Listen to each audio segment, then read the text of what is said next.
Welcome to Flourish. I'm Diane Planidin, and you're in the right place if you're ready to create an inspired life. And we do so by working on our own personal development so we can be strong role models for those we love and mentor, and strong in our own mindset, our own mental health, and understand what makes us humans tick. So we are on week 9. The second part, chapter 51, is actually a revisit from an earlier chapter, but it's nice to just kind of do it again, digest, and let's get going. Chapter 51 is navigating principles of psychology, and as mentioned, this chapter you've encountered already in this course. And they say as we shift into content related to self-care, wellness, and psychopathology, and during a busy time of the academic year, we want to revisit this content with you. So let's give it a go. Let's digest a little bit here. And I do believe I've mentioned I'm a student, not a teacher. So I'm sharing my journey with you, and I'm gonna record this one because I thought, well, yeah, maybe I need a little reminder myself. Overview. Principles of Psychology at Queen's University is a course where we regularly hear that A, students typically really enjoy the course, and B, students find the course challenging. The goal of this module is to provide an overview of some of the challenges of taking Psych-100 at Queen's University and strategies to overcome this. In this chapter, we first describe what you know from experience. University life in general is one exciting and demanding. The demands of university life provide the backdrop for the particular challenges that we think are most central to principles of psychology. We divide these challenges into those that we have most to do with academic content and those involving our emotional experiences while taking the course. We end by describing evidence-based strategies to overcome these academic and emotional challenges. We hope that this information will act as a reference or starting point to set you up for the best possible outcomes for in this course. Or the midpoint, as we are at now. Learning objectives. Describe factors that impact adjustment to post-secondary education and that predict success. Understand that psychology is a broad science that integrates diverse approaches and methodologies that have their roots in other disciplines. Learn the scope of mental health problems faced by university students and how that might affect working with course content. Define trigger warnings and describe the existing evidence for why they are not used in principles of psychology. Understand the use strategies to overcome the academic challenges that this course may present, and understand and use, where appropriate, strategies to overcome the emotional challenges that this course may present. University life. Attending university is unquestionably a privilege. For many, their university years are a momentous period wherein the lives are enriched academically, socially, and emotionally. These years are rife with change. Many people transition from late adolescence, dependent on parents and or other caregivers, to adults entering the workforce to begin their careers. Along with excitement and opportunity, university life also brings a slew of normative demands and stressors. The approaches you take to navigating the academic and emotional challenges of this course, in particular, need to be weighed in the context of adjustment to university life in general.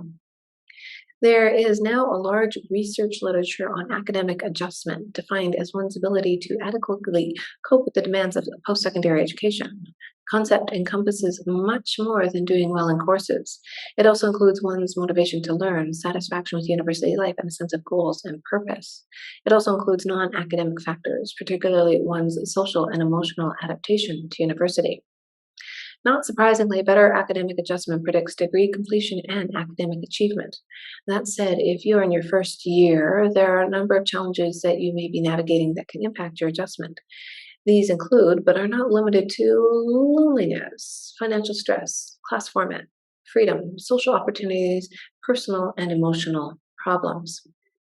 In sum, the challenges of this introductory psychology course, or any course you might take, do not occur in a vacuum, but instead exist in the context of other many demands that university life presents.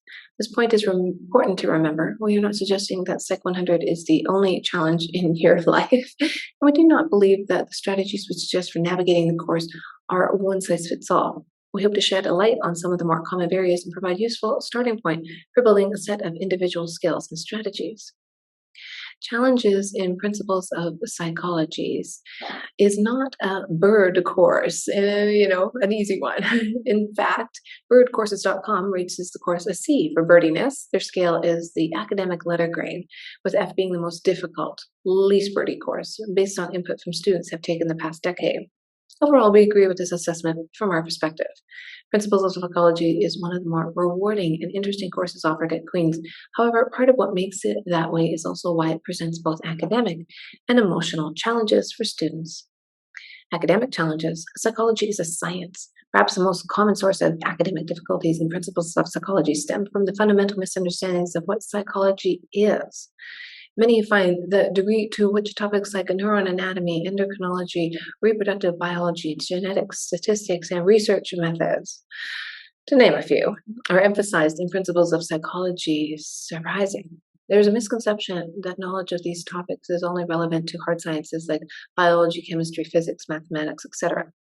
While understandable, this view is an unhelpful, false dichotomy that we strive to debunk in this course. Study of psychology is firmly grounded in empiricism and the scientific method. In order to understand and interpret research in psychology, it is critical to have a firm grasp of research design, hypotheses testing, and statistics. Further, one of the most exciting things about psychology is that it is multidisciplinary. Our thoughts and behaviors are complex, and to understand them, scientists must draw on the theory and methods from diverse disciplines. One example of drawing on information from diverse fields is the National Institute of Mental Health's influential research domain criteria. Launched in 2008, the RDOC framework has shaped how scientists study the causes and symptoms of mental illnesses. A core RDOC tenet is that mental illness must be classified and studied at multiple units of analysis. Guided by this comprehensive understanding of mental illness, scientists and clinicians have made breakthroughs in treatment and prevention. What does all this mean? The bottom line is that some of the content and principles of psychology will overlap, as we're doing now. For instance, you will learn about anatomy and physiology of structures involved in sensation and perception, and about other statistical properties of normal curve. Learning content that overlaps with a range of other disciplines is undoubtedly a tall order for students to tackle, but the variability and multidisciplinary nature of psychological science is what makes it fascinating and rewarding area of study. Psychology is a very broad. Related to the point above, the Principles of Psychology covers considerable ground in the 24 weeks allotted to lectures and labs. Topics touch on many of the major disciplines in psychology, including sensation and perception, clinical psychology, neuroscience, developmental psychology, personality and social psychology, learning, behavioral psychology, and cognitive psychology. These areas of psychology are in and of themselves very broad. The course also touches on the history of psychology, research methods, and statistics, so a lot to accomplish in a short period of time, and even a shorter period of time because this course I'm doing is over a 12-week period, and that's why I'm just summarizing this one chapter because we've already gone through it in detail. One challenging aspect is learning and mastering a lot of information. Diversity of topics covered makes this learning tricky, as you might feel as though you are shifting gears frequently rather than cruising seamlessly from one content area to the next. This challenge makes students more flexible, efficient, and altogether better learners, and this is one of the benefits of studying psychology. So the potential added layer of difficulty in the short term is worthwhile in the long term. Second, lectures, readings, learning labs, and quizzes will emphasize common threads or connections among course topics. We've made an effort to have content build on itself whenever possible and to demonstrate how very diverse areas of psychology share common basic principles and themes. Multiple methods of learning, especially in the blended version of Principles of Psychology, the material is presented and learned in several formats. Relative to traditional models, this instructional approach improves performance and attendance, partly because students prefer blended courses to traditional courses. However, active engagement with course material takes time. It is also harder than passively absorbing content by simply showing up for weekly lectures and labs. Making full use of the different ways of learning offered in Principles of Psychology may mean prioritizing them regularly from week to week. Plus, this is an online class only.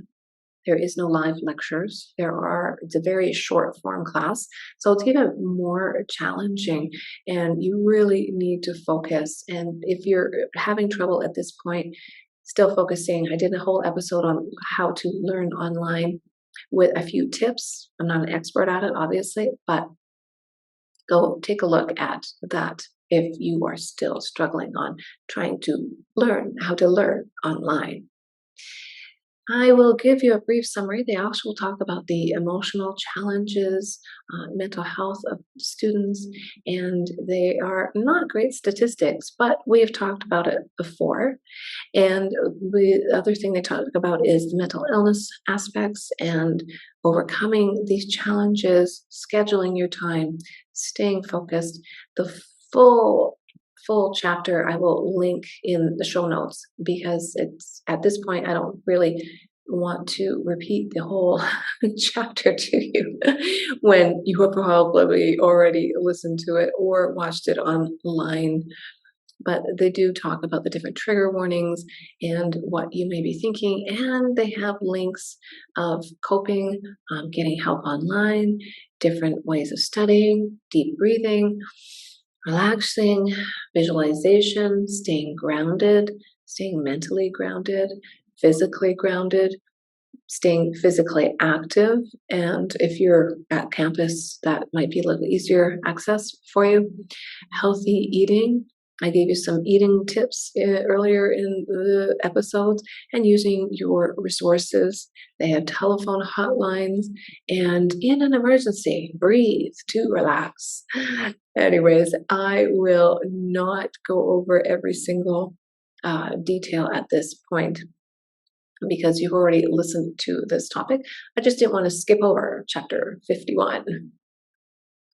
So there you go. That's just a little brief Reader's Digest summary of what we've already learned earlier in the class. And like I said, I'll link the original in the show notes if you want to listen to it in detail again.